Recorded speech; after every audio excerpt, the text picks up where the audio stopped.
Grabe, ang gulo ngayon sa Pilipinas, no? Politika talaga.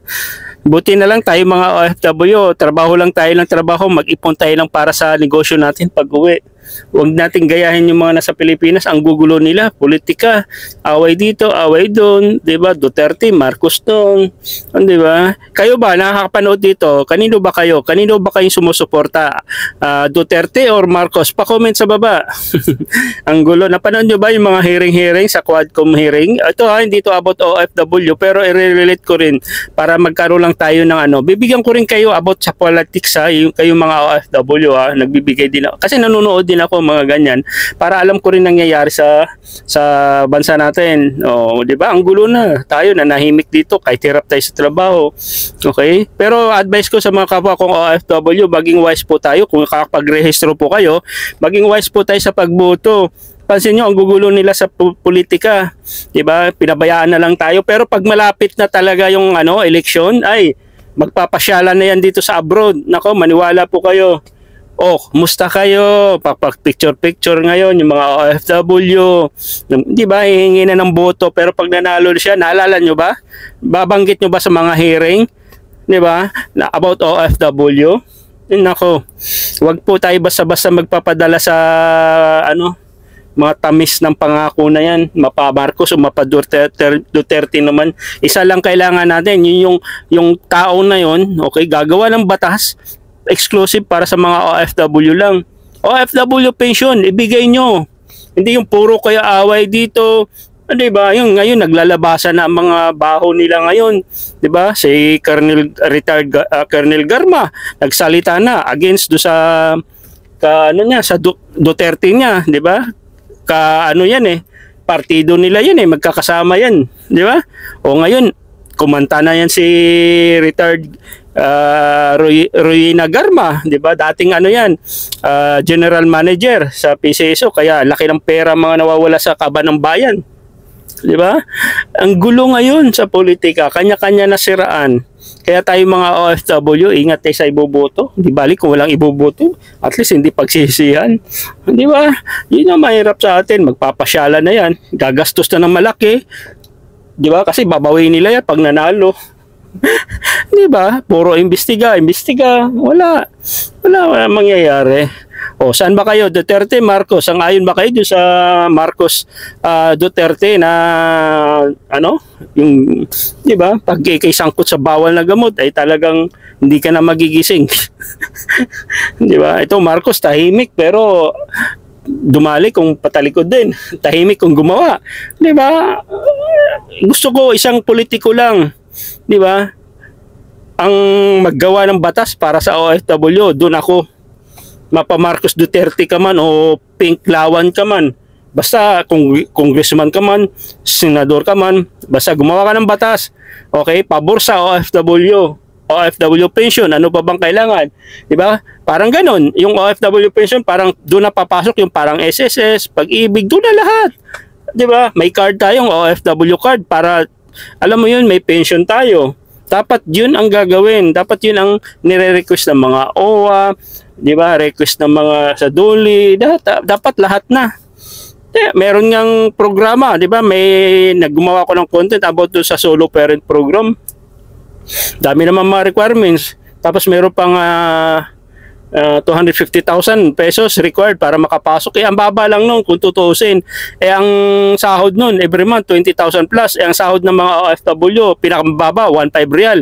I-convert mo yan sa 15, 14 nasa 21,000, so hindi pasok. Di ba? So wag niyo na pahirapan yung OFW. Di ba? Dapat may pension na tayo. Sabi OFW daw ang isa sa mga malaking naipapasok na pera sa Pilipinas. 'Di ba, yung remittance, OFW remittance, 'di ba? Sinabi ni Marcos 'yan. Yan, parating ni mga alaga ako, gumagawa ako ng content habang nagbibigay ng advice, 'di ba? So, yun, sa lahat ng mga OFW Jeddah diyan, comment kayo kung saan bansa po kayo. Balay mo magkakapit bahay lang pala tayo, pwede ko kayo pasyalan. By the way, pag pumupunta ako sa mga location na pwede niyong pasyalan yung mga OFW dito sa Jeddah, familiar ko yan Cornish, Obo, Safa, Hiraman yan. Okay, sabihin nyo kung saan kayo. Tapos magsisend ako ng mga location dito sa comment section. Pwede nyo pasyalan. For example, napadaan ako dito sa Cornish, no? Pwede nyo pasyalan sa may dagat. O baka baguhan lang kayo, baka hindi nyo pa alam. Pwede, may rest day kayo. O iwan ko yung location. Pwede ko mailagay yung Google Map para pwede nyo puntahan. Makapag-relax kayo. O hindi kaya, location ng tindahan para sa mga Filipino food. Di ba? Marami akong alam ng ganyan. Mga isda. Marami na hindi lang puro kay kubos kinakain nyo dyan sa bahay nyo. Bagay, yung kasambahay hindi basta-basta nakakalabas, di ba? O, pero doon sa mga iba naman, pwede naman. Okay? Pwede yung driver nyo, ha? Yung mga driver nyo, kahit ibang lahi man yan. Okay? Pwede nyong kunin nyo lang yung picture, tapos isend nyo sa driver. Pwede nila bilhin yan. Alam nila yan kasi yung mga ibang lahi, bumibili din yan sa mga Asian food. Bumibili din na po yan. Okay, ang dami kong binibilhan ng mga Asian restaurant, Asian store. So marami. Para ka na rin sa Pilipino eh. Sa Pilipinas, may itlog na pula, may tilapia, may galunggong, may salinas, may noodles. Oh, kompleto, may dilis. Oh, di ba? Kompleto 'yun. So, yun lang advantage pagka driver ka, o hindi kaya nakakalabas ka kahit kasambahay. Okay, kung nasa ka la, yun lang. Ay, hindi ka rin pwede magbawal magluto ng tuyo. Mabaho dyan. Okay? So, yun lang. Yun lang naman mabibigay kong advice, no, sa mga kapwa kong OFW. Nakakapagod. Diba? Malayo sa pamilya, malayo sa anak. Pero isipin natin, kaya tayo nandito para naman sa pamilya natin mag-ipon. Guys, lagi nyo tandaan sinasabi ko, OFW is not a lifetime job. Always remember this. Huwag natin tayo magtagal dito. Huwag nyo hintay na mag 30 years pa kayo. Enough na yung 20 years siguro.